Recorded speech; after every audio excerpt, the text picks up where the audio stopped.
네, 공독해 드립니다. 사흘째 되던 날 갈릴리 가나에 혼례가 있어 예수의 어머니도 거기 계시고 예수와 그 제자들도 혼례의 청함을 받았더니 포도수가 떨어진지라 예수의 어머니가 예수에게 이르되 저들에게 포도수가 없다 하니 예수께서 이르시되 여자여 나와 무슨 상관이 있나이까 내 때가 아직 이르지 아니하였나이다. 그의 어머니가 하인들에게 이르되 너희에게 무슨 말씀을 하시든지 그대로 하라 하니라.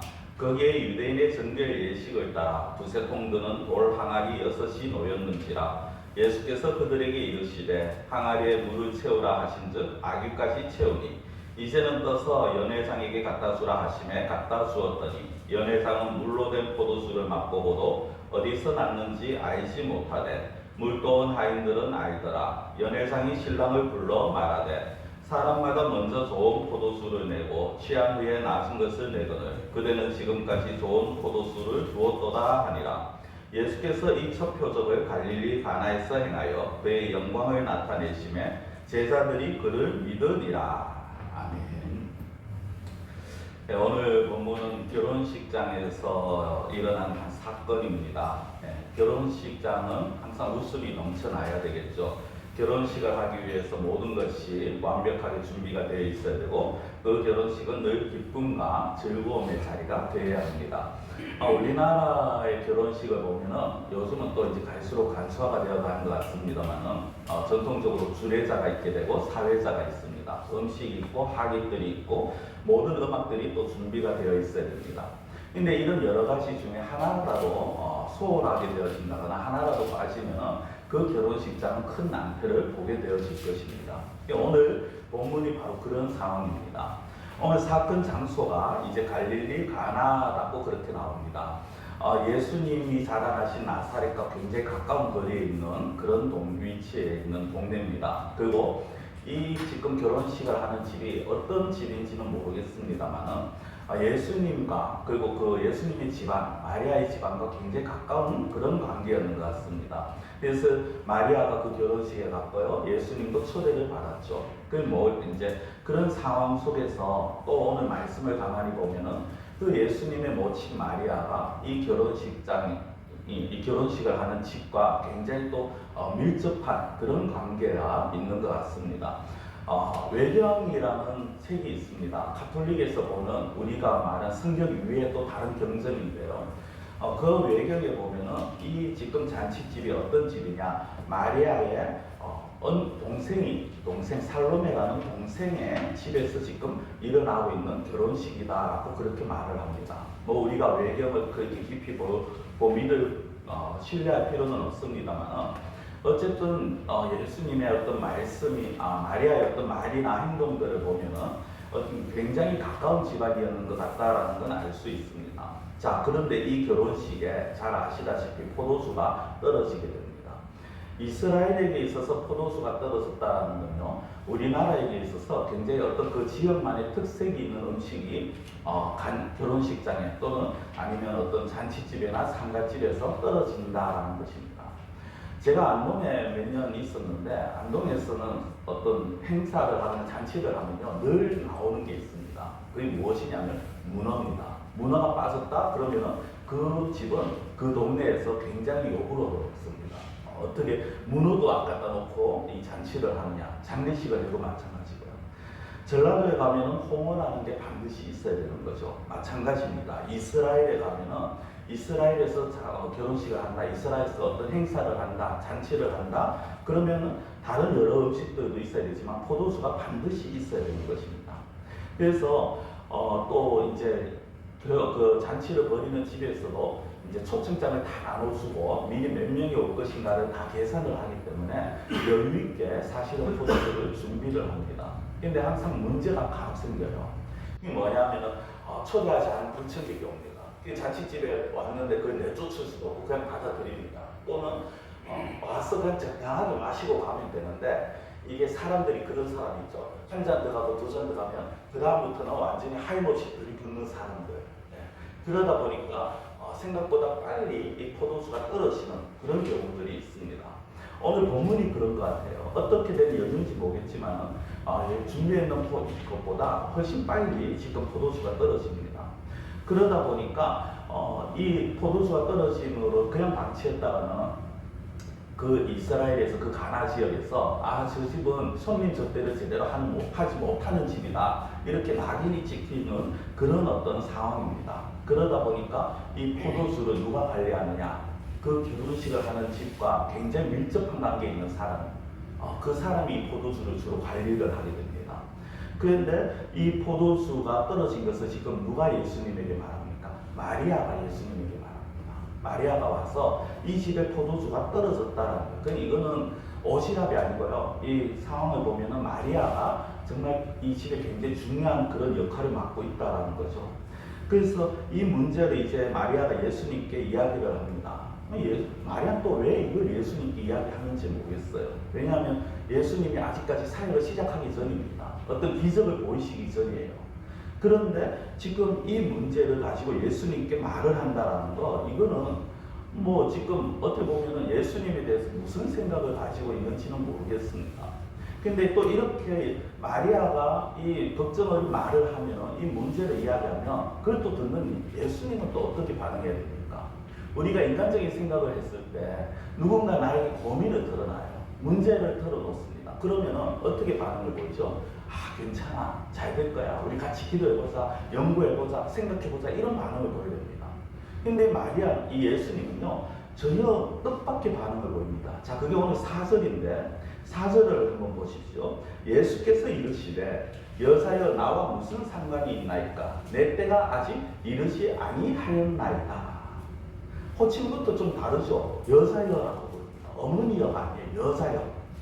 이게 우리나라에서 뭐 단집의 아줌마 이렇게 부르면 굉장히 좀 경박하게 보입니다. 그러나 부인 이렇게 조금 높여서 부르는 거 있죠. 사실 이제 이 이스라엘에서 여자여라고 하는 원어의 의미는 그런 겁니다. 부인, 어느 집의 부인 이런 뜻인데요. 좀 높여 부르는 건데요. 근데 아무리 높여 부르는 호칭이라 해도, 아무리 정당하게 부른다 해도 어머니 아닙니까? 어머니인데 마치 다른 집 여인을 부르듯이 그렇게 부른다는 거죠. 이건 예의가 없는 거예요. 그렇죠? 모자 관계에서 할 수 없는 일입니다. 그럼 예수님이 그 정도로 몰상식한 인물이냐, 그 정도로 어떻게 보면 예의가 없는 인물이냐, 그것도 아니에요. 그럼 예수님이 왜 이렇게 부를까요? 우리가 여기서 볼 수 있는 건요, 아직까지 예수님이 사역을 시작하시기 전이었고, 이제 이 시점부터 예수님이 사역을 시작하시고자 하신다는 것입니다. 그래서 예수님께서 이 어머니에게 여자애라고 부르는 건요, 내가 이제 사역을 시작한다라는 그거를 간접적으로 보여주는 거예요. 예수님의 입장에서 이제 어머니와 아들의 관계는 끝이 났다라는 거죠. 이제부터는 마리아라는 한 여인의 아들이 아니라 어떻게 보면 온 세상 죄를 짊어지고 가야 되는 어린 양으로, 그리고 하나님의 아들로서 그 삶을 살아가야 된다는 겁니다. 이걸 지금 보여주시기 위해서 어머니라는 호칭이 아니라 여자여라는 그 호칭을 사용하는 거예요. 달리 말씀드리면 예수님은 지금 무엇을 말씀하시고 하시느냐면, 당신 역시, 어머니 역시 이제는 나를 통해서 구원을 받아야 할 존재이고, 나와 당신의 어떤 인간적인 관계는 더 이상은 연결되지 않는, 지금부터 나는 정식으로 사역을 해야 될 하나님의 아들로서, 성자로서 사역해야 될 그런 존재입니다. 그런 신분입니다. 라는 말씀을 하고 있는 거죠. 그러면서 예수님이 이제 뭐라고 합니까? 내 때가 아직 이르지 아니하였나이다 라고 말합니다. 자신의 때가 이르지 아니하였다. 예수님이 이 말씀을 성경에 보면 복음서에 몇 번 나오는데요, 크게 두 가지 의미입니다. 하나는 내가 하나님의 아들이라는 거, 내가 이제 사역을 시작한다는 거, 그걸 드러낼 때가 아직 아닙니다라는 것이고요. 또 하나는 내가 십자가를 질 때가 아직 되지 않았다라는 겁니다. 본문에서는 전자라고 보는 게 맞겠죠. 하나님의 아들의 모습을 드러낼 때가 아직 되지 않았습니다라는 겁니다. 그런데 이렇게 말씀하는 것은 사실상 어머니의 부탁을 좀 우회해서 거절하는 거죠. 이 어머니의 요구가 사실 좀 황당하지 않습니까? 아니, 포도주가 떨어졌는데 그 포도주를 만들어야 되는데 언제 포도를 따와서, 아니면 창고에서 가지고 와서 그걸 언제 틀에 넣고 언제 발로 밟고 그걸 언제 발효를 시키고 그걸 어느 세월이 다 해서 지금 하라는 겁니까? 시간이 너무 촉박하죠. 이 어머니의 말씀은 기적을 좀 행해라 이것인 거죠. 근데 어머니가 하는 그 말씀을 보시면서 이제 잠시 후에 예수님이 그런 기적을 행하십니다. 그런데 그 기적을 행하기에 앞서서 이 말이 조금 문제가 되어지는 거예요. 어머니가 마리아가 포도주가 떨어졌다. 아 그래요? 제가 그럼 지금부터 기적을 행하겠습니다. 제가 포도주를 만들겠습니다. 이렇게 말을 하도 되는데 왜 내 때가 아직 이르지 아니하였나이다 라는 그런 우회적으로 좀 간접적으로 거절을 하시느냐는 거죠. 이 사실은 이때는요 예수님께서 아직 때가 되지 않으셨다는 거예요. 예수님이 지금 거부를 하셨다? 거짓말을 한다? 아니면 예수님이 하기 싫어서 지금 마리아를 밀쳐낸다? 그런 의미가 아닙니다. 정확하게 아직은 때가 되지 않았어요. 그러나 불과 얼마 후에 잠깐 후에 그 때가 되어집니다. 그래서 예수님이 포도주를 만드시죠. 그럼 이때는 뭡니까? 여기에서 때라는 건 예수님이 내 때라고 말씀을 하시지만 정확하게 말하면 하나님의 때라는 겁니다. 하나님의 때, 하나님의 시간. 하나님의 명령이 아니라면 언제라도 때가 이르지 아니했다라는 것이거든요. 하나님이 말씀하신다면 언제라도 그때가 되었다라는 거예요. 그러니까 예수님이 인간적으로 생각하셔서 또는 예수님이 원하셔서 지금 내가 하겠다가 아니라 하나님이 말씀하시고 하나님이 원하시면 내가 바로 이루어질 건데 아직까지 하나님께서 나에게 그런 말씀을 하시지 않았습니다라는 것이죠. 여러분 이 말씀을 우리가 좀 생각해 봐야 돼요. 예수님은요 마리아의 청을 거절하십니다. 그런데 곧 마리아가 원하는 대로 포도주를 만들어 주십니다. 근데 이 비슷한 상황이 복음서에 또 다른 데 하나 나오는데요. 마가복음 7장에 나옵니다. 마가복음 7장에 보면 수로보니게 지역의 여인이 예수님께 나옵니다. 그래서 자기 딸을 고쳐달라는 그런 간구를 해요. 수로보니게 여인이 고쳐달라고 하고 자기 딸을 좀 치료해달라고 할 때 예수님이 어떤 표현을 사용하느냐면 이 마리아에 있는 건 양말이에요 사실. 거기에 보면요 예수님이 개라는 표현을 사용합니다. 수로보니게 여인은 수로보니게 너희들이 사는 지역은 이방 아니냐. 그 이방인들은 개 같은 존재다. 이걸 유대인들의 표현을 그대로 드러내는 거예요. 그런데 그 말을 들은 그 여인이 끝까지 매달리죠. 그건 결국 그의 청을 들었습니다. 성도는 이게 뭔지 아십니까? 마리아와 수로보니게 여인의 공통점이 뭐 여기서 우리가 하나 찾아야 돼요. 그거는 뭐냐면은 포기하지 않는다는 거예요. 여기 보면 마리아가 더 이상 예수님께 그러지 말고 제발 좀 들어달라, 제발 좀 만들어달라, 해결해달라 이렇게 하진 않습니다. 그런데 마리아가 그 자리를 떠나면서 하인들에게 뭐라고 말씀합니까? 너희들 무슨 말씀하시든지 그대로 해라. 이거는요 아직까지 나는 포기하지 않았다는 거예요. 예수님이 해주시기를 포기하지 않았다. 이걸 우리에게 어떻게 적용해야 될까요?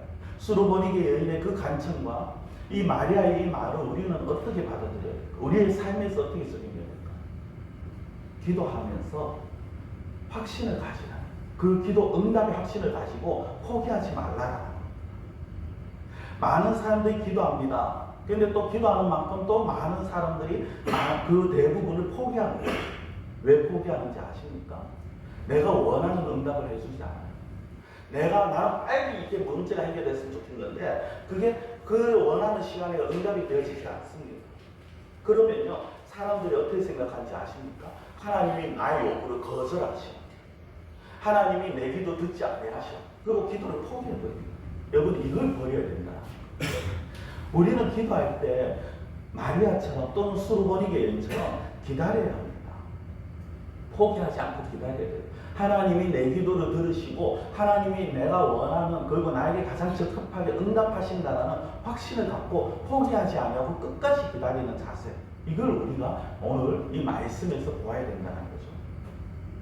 우리가 원하거나 또는 우리가 생각하지 않는 방법으로 하나님께서 응답하시거나 아니면 원하는 방법대로 응답하지 않을 경우 그런 경우가 사실 있어요.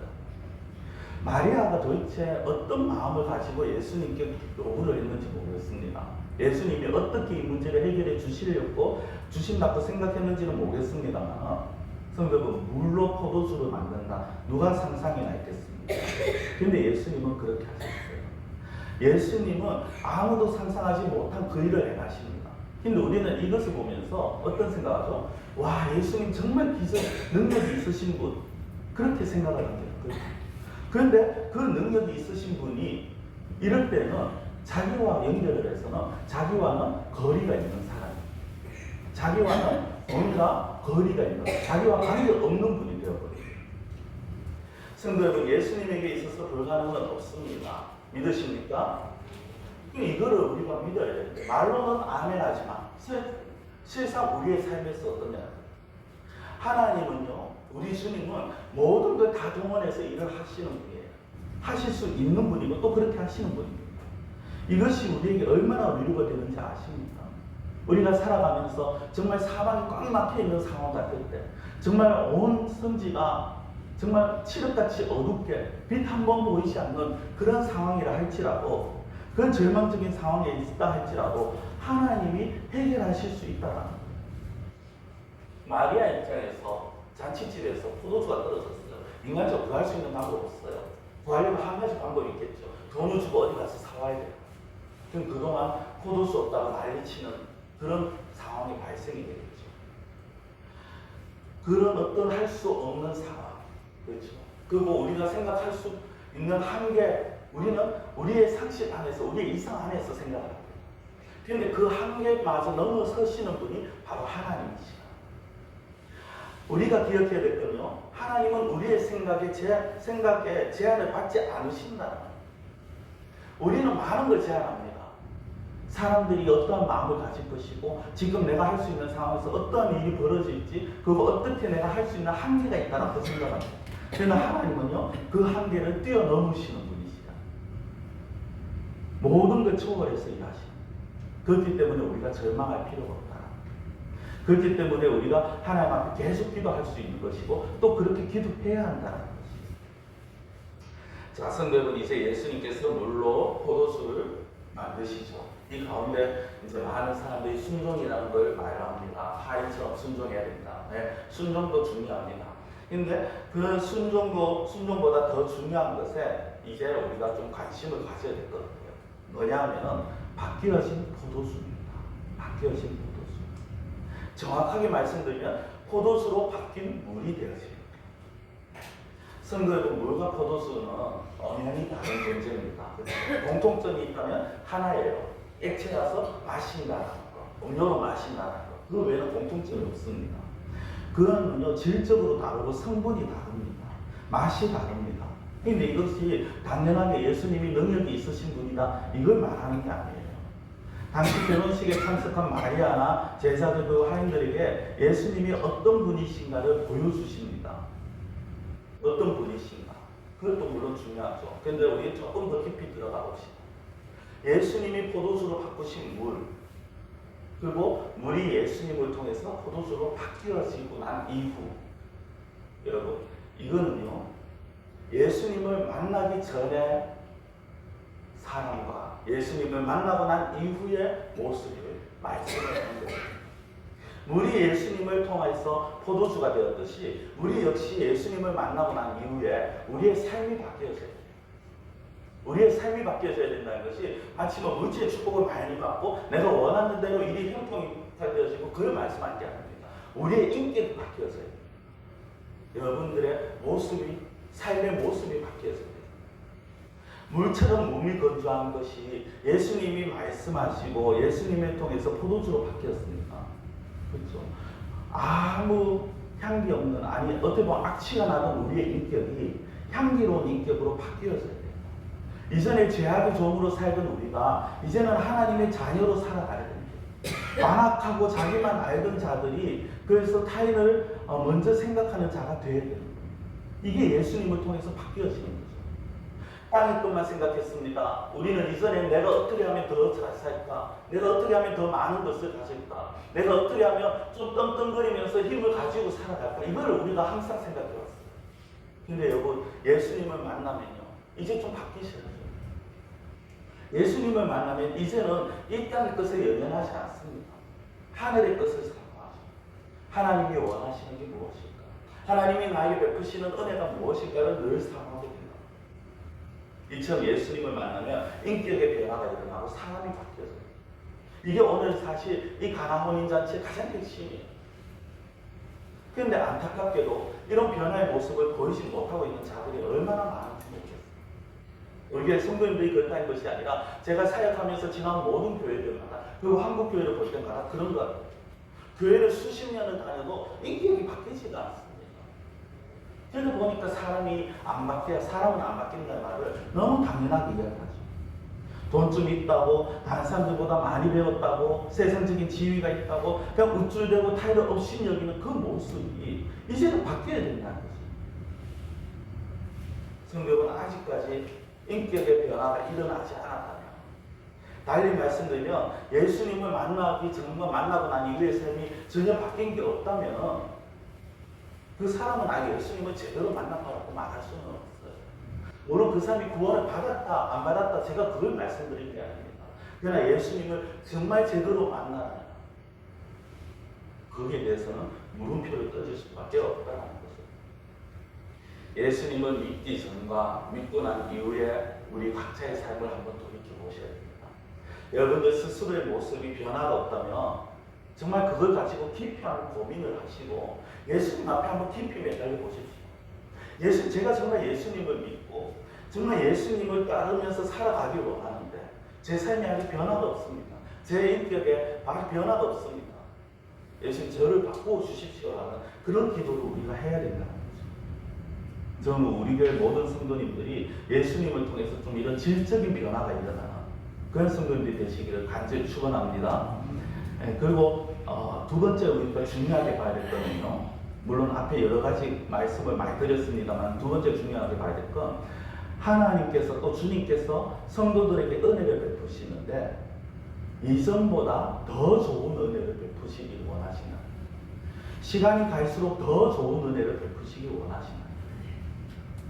성도는 예수님이 물로 포도주를 만드셨어요. 그리고 하인들이 그걸 갖다 주었습니다. 그걸 맛봤어요. 사람들이 뭐라고 합니까? 대단하다, 놀라워합니다. 연회장이 너무 놀라워서 신랑을 부릅니다. 그리고 이런 말을 하죠. 10절입니다. 말하되 사람마다 먼저 좋은 포도주를 내고 취한 후에 낮은 것을 내거늘 그대는 지금까지 좋은 포도주를 두었도다 하니라. 성도분, 이게 무슨 말인지 아십니까? 보통은요 좋은 걸 먼저 줍니다. 그리고 나쁜 거 좀 질떠진 거 나중에 줘요. 왜 그런지 아십니까? 술을 안 드셔보시니까 모르시죠? 네. 제가 이거를 이해를 잘 합니다. 저는 경험을 해봤기 때문에. 사람이요 술에 취하잖아요. 그럼 미각이 둔해져요. 그래서 처음에 사람들이 술을 마실 때는요, 좀 돈 있는 사람들은 이제 양주를 마시거나 하지 않습니까? 그러면 그 술을 마시면서 이게 정말 어떤 품질이고 이게 맛이 어떻고 하면서 다 감별을 해요.